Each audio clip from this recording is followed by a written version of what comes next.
लेकिन प्रतिवाद करने का बहुत सारा तरीका है। हम लोग जो खासकर वामपंथी लोग हैं, जो दक्षिण पंथा के खिलाफ हमारी लड़ाई लड़ते हैं, हम लोग कोई प्लेटफॉर्म नहीं छोड़ते उनके खिलाफ प्रतिवाद जनाने का, उनकी मुखालफत करने का हम कोई प्लेटफॉर्म नहीं छोड़ते, चाहे वो संगीत हो, चाहे वो नाटक हो। अभी ट्रेंड में चल रहा है रैप, नाम सुना हम लोगों ने, हनी सिंह, बादशाह और भी बहुत सारे सिंगर्स हैं। तो हमारे बीच अभी मौजूद है एक पॉलिटिकल रैपर जो रैप के जरिया देश और रियासत में जो हालात है वो आपको बयान करेंगे। तो हमारे बीच मौजूद है एक मशहूर कलाकार सैफुल्लाह खालिद। मैं सैफ से कहूंगा कि आप स्टेज पे आएं और हमको अपने रैप से जो पॉलिटिकल हालात हैं देश के, उसको आप बयान करें। तो मैं अब माइक दे रहा हूं सैफुल्लाह खालिद को। यहाँ पे जितने भी बैठे हमारे दोस्त और भाई हैं, उन सभी का धन्यवाद कि इस देश में जितने भी हालात खराब हैं, कम से कम हम मुट्ठी भर लोग ही हैं जिनके अंदर दिल में है कि इस अपने देश के लिए प्यार है। और उन सभी कॉमरेड्स को मैं अपने दिल से सलाम करता हूँ कि इस देश में हमेशा अच्छाई और बुराई की एक लड़ाई चलती रही है, लेकिन एक पक्ष जब चुनना होता है कि अच्छा और बुरा, तो हमेशा हमारे कॉमरेड, हमारे लाल सलाम वाले जो है उस अच्छे रास्ते पर, उस अच्छे पक्ष के लिए हमेशा आवाज उठाते रहते हैं, उस खड़े होते हैं, चाहे आवाज जितनी धीमी हो, कमजोर हो या ताकतवर हो, लेकिन आप खड़े रहते हैं। इसके लिए मैं हमेशा आप लोगों के लिए सलाम है मेरा। तो उससे पहले है ना, हमारे सामने एक हमारे भाई थे जिन्होंने कहा था कि मोदी जी कौन सा नशा ऐसा करवाते हैं। तो मेरा मानना है ये कि वो चाय का नशा नहीं है, वो धर्म का नशा है। धर्म एक ऐसी चीज है, अगर आपके दिलों के अंदर, मंदिर मस्जिदों के अंदर अगर महफूज रहे तो वो बहुत अच्छी बात है, पर्सनल चीज है ना। लेकिन जब आप आवाम के ऊपर थोपना शुरू कर दीजिएगा तो परेशानी बढ़ती है। जी जी जी जी, ठीक है। तो उसी के लिए है कि मेरा एक शेर है, एक शेर पढ़ कर फिर उसके बाद हम एक छोटी सी कविता पढ़ेंगे, उसके बाद भाईजान जो है उनके लिए हम लोग रैप करेंगे, ठीक है। तो फिक्र जो नहीं तुम्हें वतन की, फिक्र जो नहीं तुम्हें वतन की, इसकी गवाही तुम्हारे खून से लिखी जाएगी। फिक्र जो नहीं तुम्हें वतन की, इसकी गवाही तुम्हारे खून से लिखी जाएगी। चैन से जाकर सो लो तुम, एक दिन तुम्हारी नींद चुराई जाएगी। तो मेरे भाइयों, गफलत में सोने से बेहतर है कि अपने देश के लिए कुछ थोड़ा सा करना चाहिए। और मैं मानता हूं कि हमारा देश जो है, इस पूरे धरती पर हम सभी पढ़े लिखे लोग हैं। एटलीस्ट इतना तो पता है कि लाल सलाम वाले लोगों के पास पढ़ाई लिखाई का बहुत अच्छा हिसाब रहता है, ठीक है। तो पढ़े लिखे लोग हैं, तो इतना तो जानते होंगे कि इस धरती के ऊपर, पूरे धरती के ऊपर भारत एक ऐसा भूमि है जिसके ऊपर सबसे ज्यादा गुलामी का इतिहास रहा है। 1000 साल से ऊपर इस धरती के ऊपर जाता है, उनको हर चीज के लिए मतलब दवा दारू और हर तरह का ऐशो आराम दिया जाता है। तो वो बच्चे है ना अंदर से पिलपिले हो जाते हैं, ठीक है, कमजोर हो जाते हैं। तो शायद यही वजह है कि इस पूरे धरती के ऊपर इस कुदरत ने जो है, नेचर ने हिंदुस्तान के ऊपर एक अलग तरह का प्यार रखा है। यहाँ पर हर तरह का मौसम है, ठंडी, गर्मी, बरसात, हर तरह का। यहाँ पर नदियां हैं, यहाँ पर पहाड़ हैं, यहाँ पर पेड़ पौधे, जंगल से लेकर समुद्र तक हर चीज है आपको। तो इसलिए शायद इतना ज्यादा अच्छा नेचर रहा है कि हमारा दिमाग बहुत मतलब चतुराई में चलता है, कुटिलता में चलता है। इसलिए यहाँ पर पुष्पमित्र सुंग जैसा एक नापाक राजा भी पैदा हुआ, तो अशोक जैसा महान राजा भी पैदा हुआ। यहाँ सावरकर जैसे गद्दार पैदा हुए हैं, तो भगत सिंह और अशफाक जैसे देशभक्त भी पैदा हुए हैं। तो बस इसी के लिए है कि मेरा देश, इसी के ऊपर, मेरा देश जाहिलों का जमघट है, मेरा देश जाहिलों का जमघट है, मतलब ग्रुप। मेरा देश जाहिलों का जमघट है, हारा इतिहास बुज़दिलों का मरघट है। जात पात मार काट में बरकत है, खत्म हुई दिलों में जो शफकत है।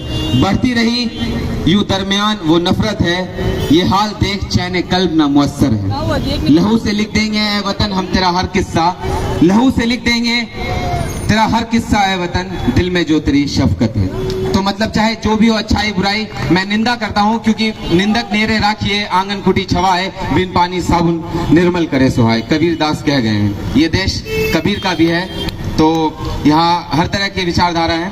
तो उसी के लिए है मेरी एक छोटी सी कविता और है कि आज BHU में 3 बीजेपी के IT सेल के गुर्गों ने एक बहन का रेप कर दिया और वो 2 महीने तक मतलब उसको पकड़ा नहीं किया, वो 2 महीने तक मतलब पार्टी का प्रचार भी करता रहा।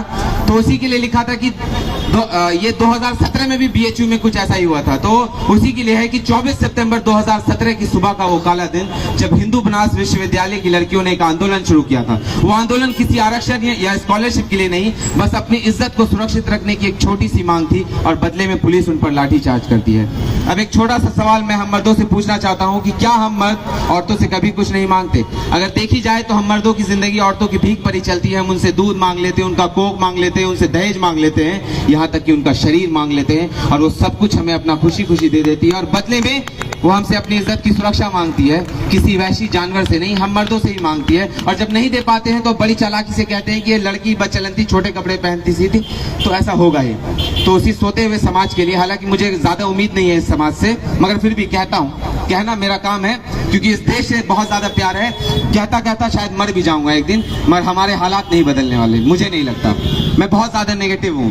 तो मैं माँ बाबा की लाडली, एक बेटी बोल रही है कि मैं माँ बाबा की लाडली, मेरा जन्म उनका उपहार हुआ, मैं छोटी सी गुड़िया जब बड़ी हुई तो यौवन का श्रृंगार हुआ। मैं माँ बाबा की लाडली, मेरा जन्म उनका उपहार हुआ, मैं छोटी सी गुड़िया जब बड़ी हुई तो यौवन का श्रृंगार हुआ। मैं उसी देश में जन्मी जहाँ दुर्गा और काली का त्योहार हुआ। इस देश में नारी देवी है, ये चर्चा पूरे संसार हुआ। फिर क्या गलती थी मेरी जो मुझ पे ये अत्याचार हुआ? कहीं दिन ढले, कहीं दिन दहाड़े, कहीं सरे बाजार हुआ, मेरे दामन में दाग लगे, मेरी इज्जत से खिलवाड़ हुआ। हाँ, मैं वही जैसिका, वही दामनी जिसका बलात्कार हुआ। गलती जिसने की वो छूट गए, यहाँ डगमग मेरा संसार हुआ। कानून की आंखों पर वो काली पट्टी थी, वो इंसाफ का मंदिर जैसे झूठों का बाजार हुआ। कटघरे में मैं खड़ी रही और एक के बाद एक तीखे सवालों का वार हुआ। क्यों घर से नहीं, क्या कपड़े पहने, किसने पकड़ा, किसने जकड़ा, वो दुष्कर्म कितनी देर कितनी बार हुआ। गई तो थी इंसाफ मांगने, पर लगा जैसे वो उस दिन तन का आज मन का बलात्कार हुआ। इसमें हिंदू मुसलमान कुछ नहीं, हम सब एक तरह से देखा जाए तो इंडियन है, चाहे आप हिंदू फैमिली में जाए या मुस्लिम फैमिली में जाए, मानसिकता उसी तरीके की है। ठीक है, तो जब घर लौटी, ये घर की बात कर रहा हूँ, जब घर लौटी तो सोचा सब मेरे दुख को समझेंगे, पर बेगानों सा व्यवहार हुआ। मेरी जीन्स जली, किताबें जली, सपने जले, पल भर में राख का अंबार हुआ। ये सब देख अंदर से टूटी मैं, मेरा जीना ही दुश्वार हुआ। फिर झूल गई मैं सूली पर, दर्द हुआ एक बार हुआ। फिर झूल गई मैं सूली पर, दर्द हुआ एक बार हुआ। लोग आए, नेता आए, ना जाने कितने फूलों का अंबार हुआ। हाँ, मैं उसी देश में जन्मी जहाँ दुर्गा और काली का त्योहार हुआ। हाँ, सच सुना है, हाँ सच सुना है, ऐसा इसी देश में होता है। मासूमों को सजा और अपराधी चैन की नींद सोता है। सब जानते हैं वो इंसान बुरा है, बलात्कारी है, वो इसी समाज में रहता, तभी तो 2 महीने से घूम रहा था और कोई उसको पकड़ा नहीं। वो सब जानते हैं कि वो इंसान बुरा है, बलात्कारी है, वो इसी समाज में रहता, एक कोल की बीमारी है, पर होगा कुछ नहीं क्योंकि ये जनता, समाज, कानून सभी उसके आभारी हैं। वो किसी मंत्री का बेटा है तो कभी आदमी सरकारी है, कभी आदमी सरकारी। और एक और अपने इसके लिए कि आप लोग सभी को पता है कि हमारे देश में जब मुगल आए, हुन्स आए, कुशान्स आए और उसके बाद अंग्रेज आए, तो कुछ लोग मतलब सावरकर जैसे लोग, आरएसएस जैसे लोग जो थे वो अंग्रेजों के साथ थे और हमारे नेताजी सुभाष चंद्र बोस, गांधी, नेहरू और भी बहुत सारे लोग थे जो इस देश के लिए लड़ते थे। कहीं पे भी बैठा, ठेला, रिक्शा, हर कोई इस बात को ध्यान से सुने। इस मिट्टी पर जो जन्म जन्म कर जो तुम बड़े हुए हो, उसका कर्ज तुमको चुकाना होगा। अगर नहीं चुकाए तो इसी तरीके से गुलामी में घुट घुट कर मर जाओगे, कीड़े मकोड़े, याश है, उबाश है। हालांकि आप ऐसे नहीं हैं, आप अच्छे दिल के हैं, हो सकता है, लेकिन थोड़ी बहुत कमियां होती है। तो क्या एक बड़े भाई, एक छोटे भाई का नियत क्या होना चाहिए कि हम अपने बड़े भाई को समझाएं कि नहीं मामा ऐसा बात नहीं है, ठीक है, हम तुम्हारे साथ हम कभी खिलाफ नहीं करेंगे, तुम्हारा साथी है, तुम्हारा भाई है, तुम्हारा अपना है, हमको मतलब दूर मत समझते, है ना। बोलेंगे ना, समझाने का एक तो बात होगा ना मामा, कि समझाना होगा कि नहीं भाई, वो जो बाहर का जो लफुआ तेरे को आके भड़का रहा है ना मेरे बारे में कि तेरा छोटा भाई गलत है, ये करे, वो करे, हेन करे, तेन करे, ये सब नहीं है, ये सब गलत बात है। तो ठीक उसी तरीके से अब हम इस देश के ऊपर बस इस छोटे से एग्जाम्पल को इसलिए दिया ताकि आप बहुत आसानी से इस चीज को समझ पाए, बहुत आसानी से समझ पाए, ठीक है। अब मैं बताने जा रहा हूं इस चीज को मैं क्यों बोला, एग्जाम्पल दिया, उदाहरण, ताकि आपका दिमाग खुले। तो इस देश में जब 1925 में एक संगठन बना आरएसएस, जिसका काम ही यही था कि अंग्रेजों से मतलब जब हमारे एक तरफ से हमारे जो रहनुमा फ्रीडम फाइटर्स जो देशभक्त लोग थे जो लड़ रहे थे, अशफाक उल्लाह खान जैसे लोग, भगत सिंह, आजाद जैसे लोग, बोस जैसे लोग, बोस इतने ज्यादा पागल हो गए थे इस आजादी के लिए कि वो हिटलर जैसे लोगों के पास भी चले गए थे मदद मांगने के लिए, है ना। तो वो जज्बा था, वो अपने मतलब क्योंकि आजादी जो है ना इतनी प्यारी चीज है ना कि आप किसी को भी मतलब आप उससे छीन लीजिएगा तो बेचैन होगा। जो अंदर से जिंदा होगा वो बेचैन होगा, और जो मुर्दा होगा तो फिर मुर्दों के लिए कोई बात नहीं है, वो कब्रिस्तान और शमशान में जाके जल सकता है। तो उसी के लिए है कि 1925 में जो संगठन था उसने मन बना लिया था कि हम जो है यहाँ पर मतलब इस देश के अंदर रहेंगे, और जब आजादी जो ले लेगा तब उसके बाद उस आजादी को दीमक की तरह खाएंगे, ठीक है। और एक तरफ जब मतलब तानाशाह डरता है वो तब धर्म को आगे करता है। तो जब जिन्ना को लगा कि मेरा बात दाल नहीं गलेगा तो फिर वो हालांकि वो सुअर खाता था, शराब पीता था, वो एक नंबर का अय्याश इंसान था, लेकिन जब लगा कि उसको वो पॉलिटिकल माइलेज नहीं मिल रहा है तब वो धर्म करने लगा। और लोग भी बेवकूफ बन के हाँ चले गए, हिंदू मुसलमान के नाम पर इस देश को बांट दिया, इस प्यारे जमीन को बांट दिया। हमसे एक बार भी नहीं पूछा, एक जनता से तो नहीं पूछा था भाई। नेता लोग मिलकर आजादी के लिए नारा लगा रहे थे और अपने अपने मुफाद के लिए इस देश को हिंदू मुसलमान के नाम पर बांट दिया। तो इसमें हमारी तो कोई गलती नहीं है, लेकिन आप शुक्र मनाइए कि उस वक्त के अंबेडकर, उस वक्त के बोस, उस वक्त के भगत सिंह जैसे रहनुमाओं ने जो वो चाहते थे तो इस देश को एक धार्मिक देश बना सकते थे, क्योंकि उधर धर्म बन रहा था तो इधर भी धर्म बन रहा था, है ना, बना लेते। लेकिन नहीं, हमारे अंबेडकर साहब ने इस देश को कॉन्स्टिट्यूशन देने का सोचा। हमारे इस देश के रहनुमाओं ने ठीक है तो इस देश को जो है ना हमने एक कॉन्स्टिट्यूशन दिया जो बोला कि हम किसी धर्म पे नहीं चलेंगे, यहाँ पे हिंदू मुसलमान सब बराबर है। लेकिन मेरा मानना है कि आप अपने अपने धर्म को रखिए, आपका प्राइवेट मैटर है, मंदिर मस्जिद और आप अपने दिलों में महफूज रखिए।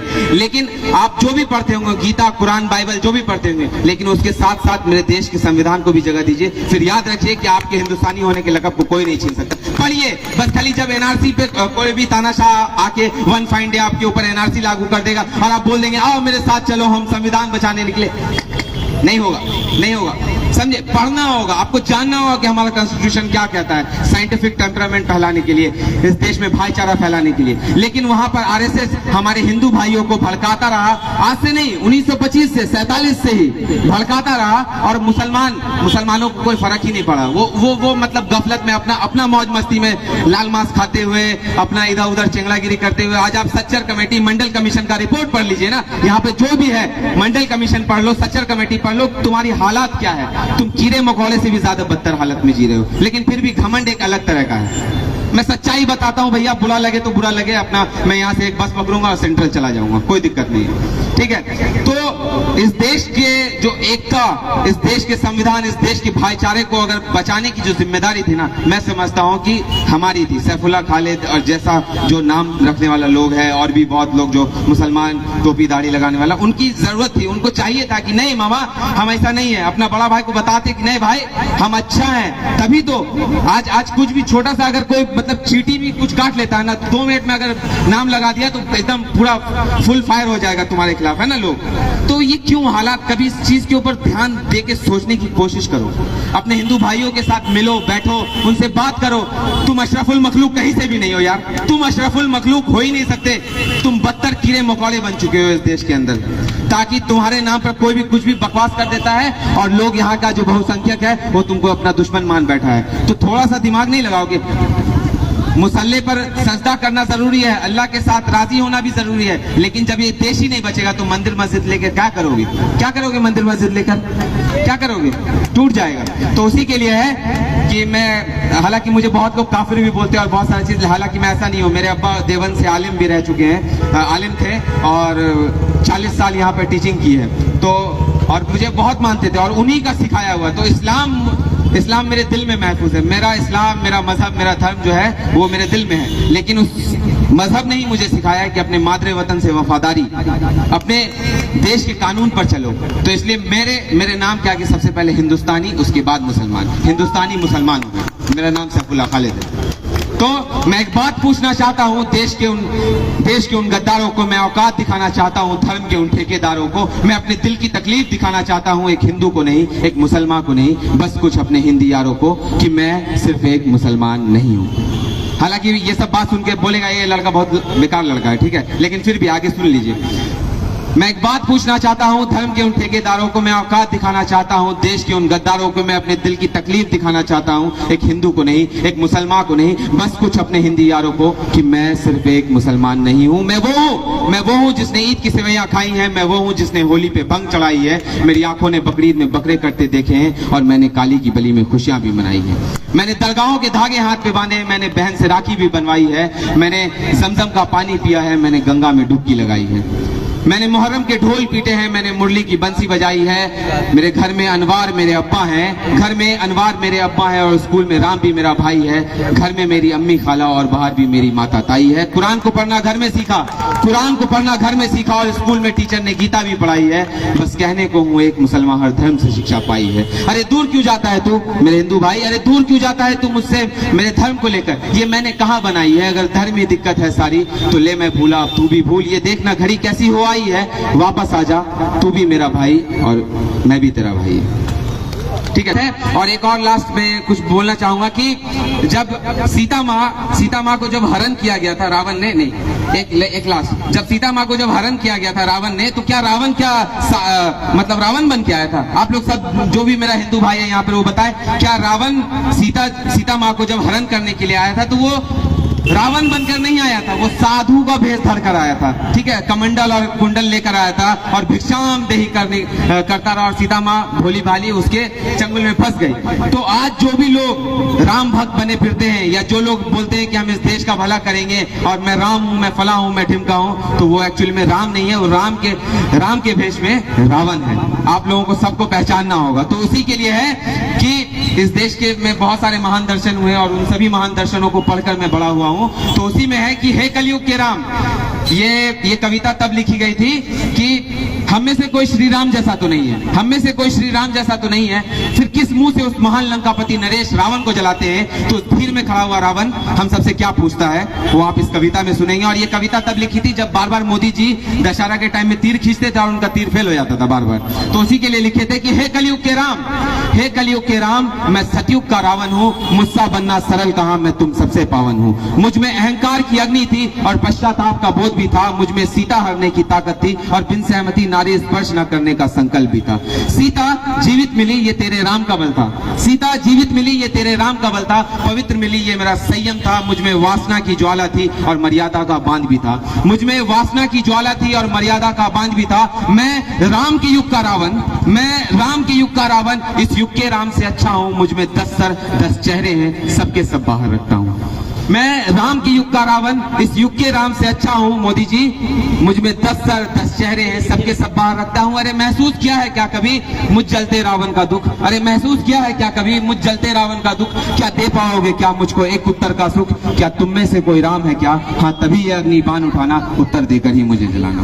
तो फिर उसके बाद जब ये सवाल जब रावण पूछता है तो उसका जवाब जो है, जवाब हूं कि ये समाज उल्टे काज, रावणों का राम राज, चेहरे ताज दिल है काले मान, वो से मान है विलुप्त आज। ये समाज उल्टे काज, रावणों का राम राज, चेहरे ताज दिल है काले मान, वो से मान है विलुप्त आज। झूठ बोले सीना खोले, सो चुका है ये समाज, जग सको तो जग लो आज, कर शुरू तो इनकलाब। रात काली सर की खाली जल रहा है कलवा आज, पाप करते जुल्म करते आम आदमी से अपनी जेब भरते हैं विकास का विनाश। रावणों का राम राज, रोकना तो रोको आज, कर शुरू तो इनकलाब, इनकलाब जिंदाबाद। हमारी किस्मतों को फोड़े, हमारी किस्मतों को फोड़े, अपनी एकता को तोड़े, सब देख कर भी चुप हो क्यों, बोलना बोलो आज, दिल में जल रही है आग, साथ दे साथ चल कर प्रकाश। रावणों का राम राज, रोकना तो रोको आज, कर शुरू तो इनकलाब, इनकलाब जिंदाबाद। तो अगर हमारा ये देश, हमारा ये प्यारा वतन जो अगर सीता माँ है, तो उसको उस जो साधु के भेष में जो राम बनकर आया है, उससे आपको इस देश को बचाना होगा। इसलिए मेरे भाई, आप चाहे जिस भी धर्म से हो, जिस भी मजहब से हो, लेकिन अपने देश, अपने संविधान से जरूर प्यार करिए। ये मेरे अंबेडकर साहब का, मेरे बाबा साहब का ही देन है इस देश को एक संविधान दिया जो आप आज बोल पा रही हैं, आज लिख पा रही हैं, पढ़ पा रही हैं। तो उसी के लिए है। चलिए हम लोग एक रैप शुरू कर देते हैं, ठीक है? Yeah, that's Khalid on the mic. Hello देशवासी।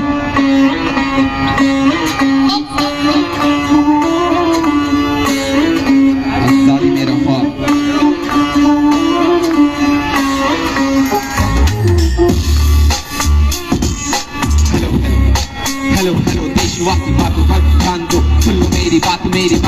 कान को करना है ये आगाज, लाना हमें इनकलाब वरना देखिए कहीं हो न जाए बर्बाद, सबको साथ आना है, मेरी सरकार को बताना है कि जनता नहीं चाहती अब पक्षपात, दूर करो हमसे ये जात पात, दूर करो हमसे ये जात पात।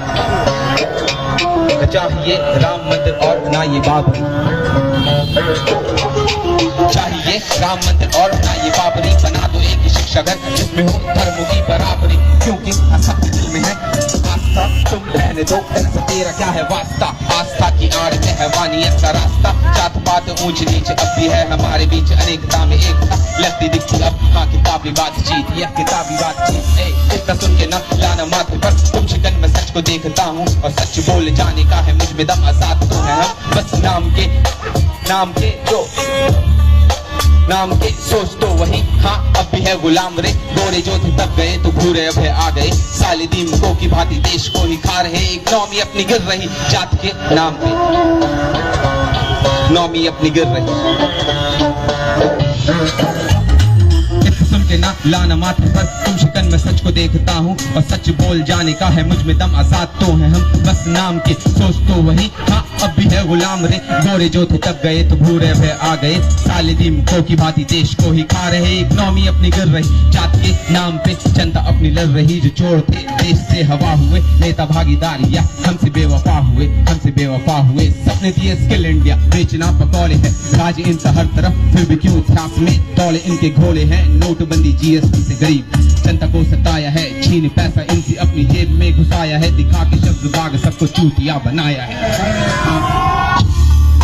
अच्छे दिन तो हाँ बस तेरे आए बाकियों ने रात, अच्छे दिन तो बस हाँ तेरे आए बाकियों ने जान को गवाया है, हाँ माना बातें हैं जली कटी पर सच की ये कहानी है, मैं चेला हूँ भगत का सुना है जिनको सबने पर ठीक से न जानी है, मंटू पढ़ के मैंने सीखा सच को सच कहने का तरीका, निर्भीक निडर चूंकि खून मेरा खून ना पानी है, देश का ही बेटा मैं हिंदुस्तानी है, हिंदुस्तानी है हिंदुस्तानी, शादी मेरा ख्वाब, शादी मेरा ख्वाब पर आजाद ना अवाम, जालिम है आजाद और आजादी है हराम, हाँ कितने सारे दर्द मेरे सीने में, जी रहा नहीं अब जीने में,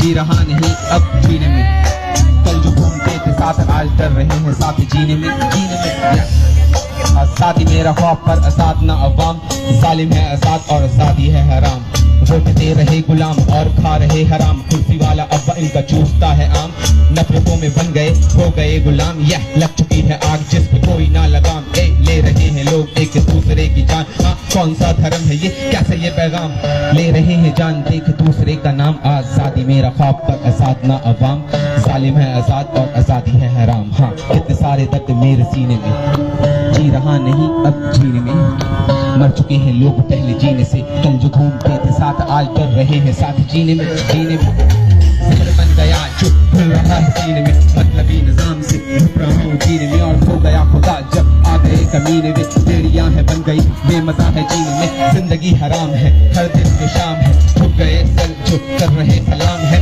सुन चुके हैं लब बाकी खा रहे सब आम है, सुन चुके हैं लब बाकी खा रहे सब आम है, गौर से देखिए हो गए बयान या लाज बोले अब इकनॉमी अपनी गिर रही, ले रहा है डॉलर फिर भी जनता अपनी हंस रही, फंस गई है खेल में अंधेरेला रेल में, अच्छे दिन है कहाँ हो गया सब खेल में, फंस गई ये बददिमाग शातिरों की जेल में, हो गया शुरू हाँ अब जो खूनी खेल ये रुकने वाला नहीं, रख के देगा पेलिए, रख के देगा पेलिए, हो गया शुरू हाँ अब जो खूनी खेल ये रुकने वाला नहीं, रख के देगा पेलिए, खुद को देगा बन अपनी जान लेके चैनी, कितने सारे दर्द मेरे सीने में, जी रहा नहीं अब जीने में, कंधे पे उधार सर में है खुमार, घिस रही है चप्पलें न कोई कारोबार, कंधे पे उधार सर में है खुमार, घिस रही है चप्पलें न कोई कारोबार, कंधे पे उधार हाँ सर में है खुमार, घिस रही है चप्पलें न कोई कारोबार, एक रंग की लाठी और सर पे कर दे वार, छोटी सी उम्र और रंज बेशुमार, हाँ रंज बेशुमार, भूल गया जहर इसका कौन जिम्मेदार, इसका कौन जिम्मेदार, कौन जिम्मेदार, जाती है जो आस्तिक सर में इनके प्लास्टिक कर रहे खराब, इंसानियत की बातचीत ले रहे हैं नाम उन खुदाओं का जो करते आए मारपीट, मारपीट, हाँ ले रहे हैं नाम उन खुदाओं का जो करते आए मारपीट, पॉलिटिक इनकी ये नस्ल बीफ करते हार्ट ऐसे बेअकल, खोलते ही जाम अपने धर्म का, बनते ये सफल एक दूसरे को मारना, कैसे ये अदल, हाँ कैसे ये अदल, कर सके तो कर सूरतें बदल।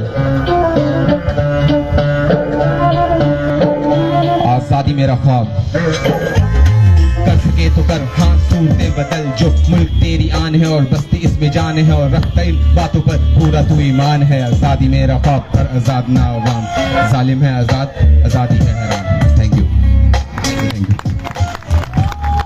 एक छल है, गरीब यहाँ मर रहा, पूंजीवाद को मिल रहा जो बल है, मेरी बातों को समझ के भी जो ना तू समझा तो काला तेरा कल है, ठीक से न जानिए। मंटो पढ़ के मैंने सीखा सच को सच कहने का तरीका, निर्भीक निडर चूंकि खून मेरा खून ना ये पानी है, देश का ही बेटा मैं हिंदुस्तानी है, हिंदुस्तानी है। तो बस ये मत समझिएगा कोई भी मुल्ला या कोई भी दूसरे धर्म का आ गया था, बस एक इतना समझना है कि एक हिंदुस्तान का बेटा आया था और अपनी माँ के इस परेशान हाल को बस बताने की कोशिश कर रहा था, बस इतना ही।